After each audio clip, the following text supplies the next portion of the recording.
Good morning, dear student.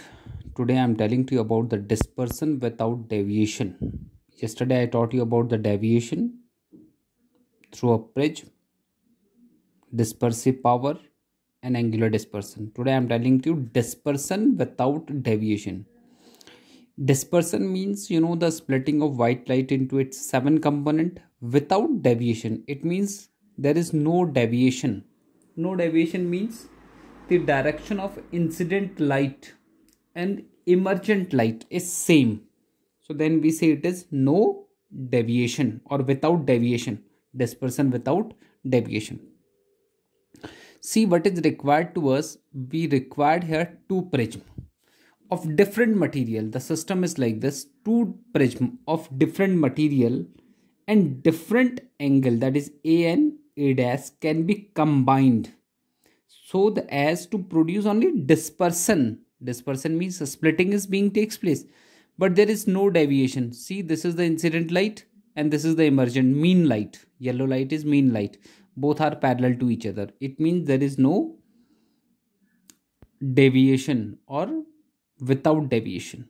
So for these two prism having different material means different refractive index with different angle of prism A and A dash. See what will happen when the white light is coming from here. So due to this crown glass, it will divide into 7 components, that is Vibgyor. So with the help of the second glass, all these 7 components will combine together, and again the splitting will take place here. So this is called inverse. See here, with single prism, violet is at bottom, and here the violet is at bottom of the flint glass, and this is red is at top. So with what you can say, inverse. Dispersion is inverse. So now come to the derivation now here. What we have to do? Condition for no deviation. First of all, we have to derive this expression. No deviation. No deviation means the angular dispersion is 0. Delta by first lens. Delta is equal to A into mu minus 1. And delta dash, this is the deviation suffered by the second glass, that is A dash into mu dash minus 1. But as we are saying there is no deviation, it means the sum of these two deviations suffered by the first class and second class, that should be 0. So delta plus delta dash should be 0. Substituting the value of delta and delta dash here, so it will become like this. So what can I say? A upon A dash is equal to minus of mu minus 1 upon mu dash minus 1. So that should be the ratio. So it means what we can say, the negative sign. This negative sign is indicating the deviation is inverse. That two prisms have to be placed opposite. It means their bottoms are opposite to each other. This is the negative sign indicating. Understood? And this equation is called condition for no deviation. Now, but second, what is a net angular dispersion? Because dispersion is there. So dispersion due to first prism and dispersion due to second prism, that you have to find out. So this is called theta. Theta is equal to delta V minus delta R.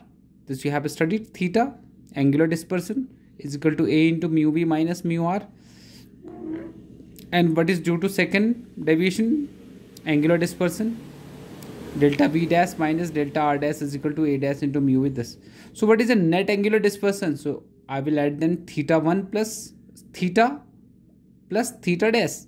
Theta angular dispersion by first and theta dash angular dispersion by second. So what is a net angular dispersion? So adding these two together.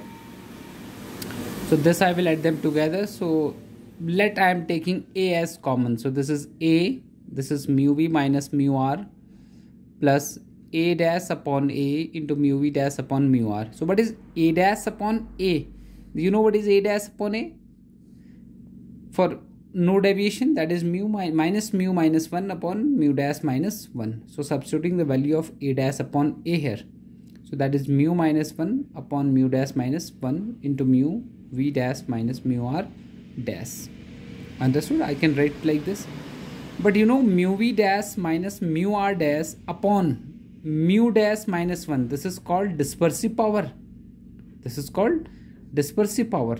That is called omega dash. So this is omega dash. And what is this? Mu v minus mu r upon mu 1. So this is the value of omega, dispersive power of the second. So what is a into mu minus 1? Because I had taken mu minus 1 common from both. So this formula will become like this. So this is mu v minus mu r upon mu minus 1. This is called omega. So this is the formula for net deviation is equal to delta into omega minus omega dash. So now see, omega dash is always greater than what? Omega. And that's why he's saying net dispersion will be inverse. Net dispersion will be inverse. It means violet will be opposite to the red due to these conditions. So this is all, whether a is greater than a dash or this is greater than this, so that you can find out with the help of this. So these are the condition for net deviation, and this is for no deviation or without deviation. That's all for this. Next topic I am continuing after this. Thank you. Have a great day.